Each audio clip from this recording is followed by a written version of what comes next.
வணக்கம். இன்றைய மாவட்ட செய்திகள்.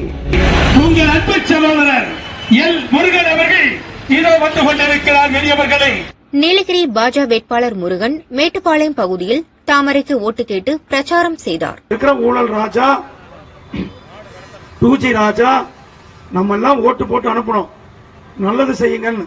ஆனா அவர் யாருக்கு நல்லது செஞ்சாரு? திமுக குடும்பத்துக்கு நல்லது செஞ்சு அவருடைய குடும்பத்துக்கு நல்லது செய்யறதுக்காக 2G ஊழல் செஞ்சு இன்றைக்கு அந்த வழக்கு மேல்முறையீடுக்காக டெல்லி உயர்நீதிமன்றத்தில் எடுத்துக் கொள்ளப்பட்டிருக்கிறது. சகோதரர்களே, இப்படி ஒரு பக்கம் ஊழல் செய்தார்னா இன்னொரு பக்கம் கடவுள்கள் இல்லை, தெய்வம் இல்லை, சனாதனத்தை வேறொருப்பம் என்று மக்களை அவமதிப்பது, புரட்சித் தலைவி புரட்சித் தலைவர் எம்ஜிஆர் அவர்களை அவமதித்து அவரை தரக்குறைவாக பேசியது இந்த ராஜா அவர்கள். திமுக எப்பவுமே பெண்களை, சகோதரிகளை கீழ்த்தரமாக நடத்துவது நாம் பார்த்திருக்கோம். சட்டசபையில புரட்சித் தலைவர் அம்மா அவர்களுக்கு நேர்ந்த கொடுமையை பார்த்திருக்கோம்.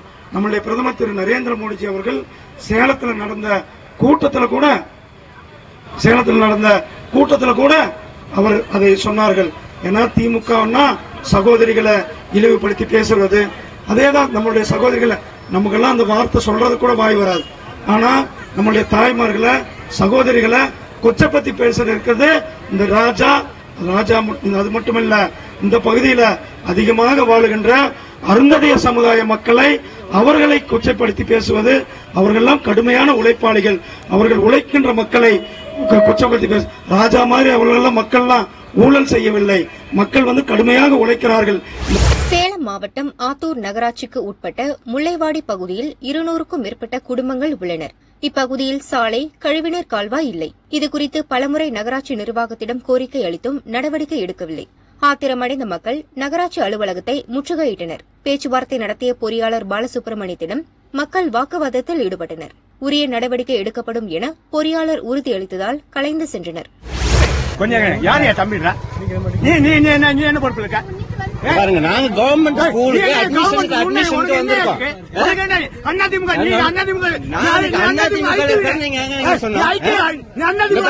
கவர்மெண்ட் ஸ்கூலுக்கு அட்மிஷனுக்கு நாங்க அட்மிஷனுக்கு வந்துட்டு இருக்கோம்.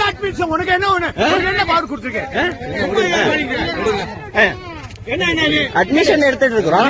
நீங்க எதுக்கு பிரச்சனை பண்றீங்க? ஸ்கூல் அட்மிஷனுக்கு நோட்டீஸ் பாருங்க. நீங்க என்ன பண்றீங்க? நீலகிரி மாவட்டம் பந்தலூர் அருகே தேவாலா ஹட்டி பகுதியில் ஊராட்சி ஒன்றிய நடுநிலைப் பள்ளி உள்ளது. இங்கு மாணவர் சேர்க்கையை அதிகரிக்கும் வகையில் ஞாயிறு விடுமுறையன்று பள்ளி தலைமை ஆசிரியர் வசந்தகுமாரி, மேலாண்மை குழு தலைவி ராஜாமணி, முன்னாள் மேலாண்மை குழு தலைவி பத்மினி, தற்காலிக ஆசிரியர் தமிழ்ச்செல்வன் உள்ளிட்டோர் பெற்றோர்கள் மத்தியில் விழிப்புணர்வு ஏற்படுத்தி வீடு வீடாக சென்று மாணவர்களை பள்ளியில் சேர்க்கும் பணியில் ஈடுபட்டனர். அப்போது அங்கு ஓட்டு சேகரிப்பில் ஈடுபட்டிருந்த திமுக கவுன்சிலர் ஆலன், கவுன்சிலர் புவனேஸ்வரியின் கணவர் செல்வராஜ் உள்ளிட்ட திமுகவினர், பள்ளி நிர்வாகத்தினர் அதிமுகவிற்கு ஓட்டு கேட்பதாக கூறி வாக்குவாதம் செய்தனர். ஆனால் பள்ளி நிர்வாகத்தினர் மாணவர் சேர்க்கையில் மட்டுமே ஈடுபடுகிறோம் என்று கூறி அப்பகுதியில் விசாரிக்கவும் வலியுறுத்தினர். அதனை ஏற்றுக்கொள்ள மறுத்த நிலையில் திமுகவினர் கடும் வாக்குவாதத்தில் ஈடுபட்டு ஆசிரியர் தமிழ்ச்செல்வன் என்பவரை தாக்கினர். இதில் காயமடைந்த ஆசிரியர் பந்தலூர் அரசு ஹாஸ்பிட்டலில் அட்மிட் செய்யப்பட்டார். இந்நிலையில் தாக்குதல் சம்பவத்தில் ஈடுபட்ட திமுகவினர் மீது நடவடிக்கை எடுக்க வேண்டும் என்று கூறி மேலாண்மை குழு மற்றும் பெற்றோர் ஆசிரியர் சங்கத்தினர் உட்பட பெற்றோர்கள் தேவாலா போலீஸ் ஸ்டேஷனில் புகார் கொடுக்க வந்தனர். அங்கு பணியில் இருந்த இன்ஸ்பெக்டர் சங்கரேஸ்வரன் பெற்றோர்களை அங்கிருந்து அப்புறப்படுத்தினார். பள்ளி மேலாண்மை குழு நிர்வாகிகளான 2 பெண்களிடம் மட்டும் விசாரணை மேற்கொண்டார். உரிய அனுமதி பெறாமல் பள்ளி மாணவர் சேர்க்கை பணியில் ஈடுபட்டது தவறு என்று கூறி திமுகவினரின் அராஜகத்திற்கு ஆதரவாக பேசினார். இதனை ஏற்றுக்கொள்ள மறுத்த பெற்றோர்கள் அங்கிருந்து வெளியேறி அரசு பள்ளியில் படிக்கும் தங்கள் மாணவர்களை வீடுகளுக்கு அழைத்து செல்ல முற்பட்டனர். ஆனால் தலைமை ஆசிரியர் அவர்களை சமாதானப்படுத்தி அனுப்பினார். அரசு பள்ளியில் மாணவர் சேர்க்கையை வலியுறுத்தி விடுமுறை நாளில் பணியாற்றிய ஆசிரியர்கள் மற்றும் மேலாண்மை குழு நிர்வாகிகள் மீது திமுகவினர் தாக்குதல் நடத்திய சம்பவம் பந்தலூர் பகுதியில் பெரும் பரபரப்பை ஏற்படுத்தியது. தாக்குதலில் ஈடுபட்டோர் மீது சட்டப்படி நடவடிக்கை எடுக்காவிட்டால் அடுத்த கட்ட போராட்டத்தில் ஈடுபடுவோம் என ஆசிரியர்கள் எச்சரிக்கை விடுத்தனர். பாருங்க, நாங்க கவர்மெண்ட் ஸ்கூலுக்கு அட்மிஷனுக்கு வந்திருக்கோம்.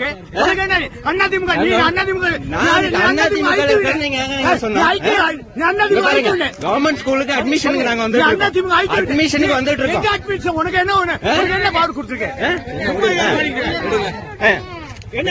அட்மிஷன் எடுத்துட்டு இருக்கிறோம்.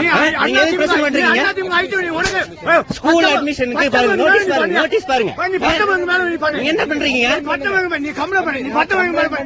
கம்ப்ளைண்ட் பண்றோம். பண்ணுங்க. கல்வித்துறையில இருந்து பள்ளி அரசு பள்ளியில சேர்க்க வேண்டியது அரசுடைய சலுகை. அரசுக்கு சாதகமாக நாங்க சொல்லிட்டு இருக்கோம். அரசுக்கு எதிராக பண்ண சொல்றீங்களா? என்ன நினைச்சிட்டு இருக்கீங்க? பாருங்க, தெரியுமா? நான் வந்து கவர்மெண்ட்டுக்காக டீச்சருங்க. யாருங்க சொன்னாங்க? மரியாதை பேசுங்க. நீங்க டீச்சர்ஸ், கவர்மெண்ட் ஊழியர். பாருங்க, நான் கவர்மெண்ட்டுக்கு வேலை செய்யறேன்.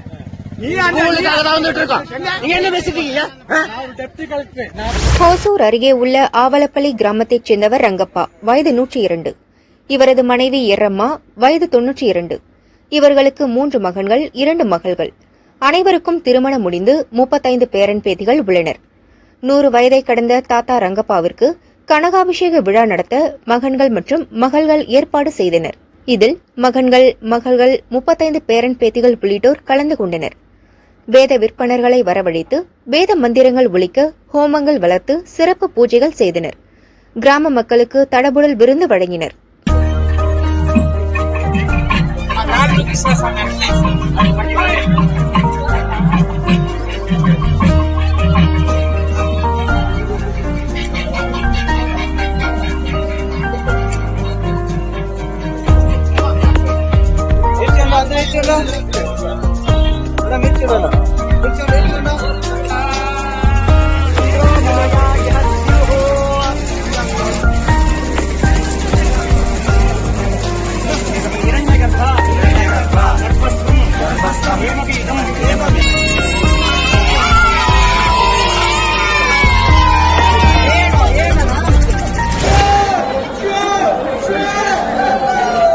கோவை ஈஷா யோகா மைய நிறுவனர் சத்குரு உடல்நலம் பாதிக்கப்பட்டு கடந்த 17ஆம் தேதி டெல்லி அப்பல்லோவில் அட்மிட் செய்யப்பட்டார்.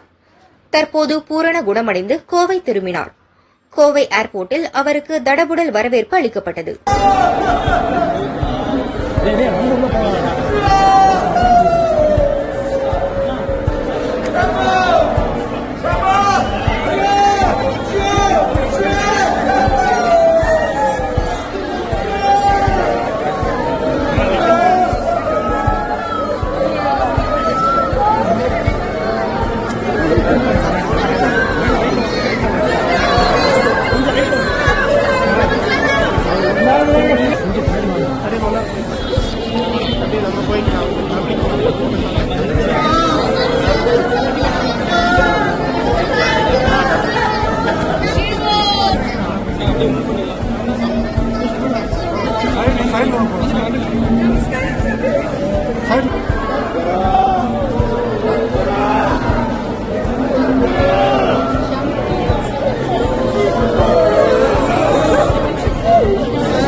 மாவட்டம் போலம்பட்டி கிராமத்தைச் சேர்ந்தவர் சோலை என்கிற சோலையப்பன், வயது 53.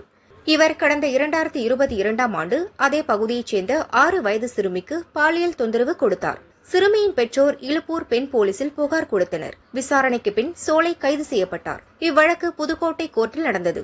சோலை மீது குற்றம் உறுதி செய்யப்பட்டதால் அவருக்கு 20 ஆண்டுகள் சிறை தண்டனையும் 30,000 அபராதம் விதித்து நீதிபதி ஜெயந்தி தீர்ப்பளித்தார். சோலை திருச்சி மத்திய சிறையில் அடைக்கப்பட்டார்.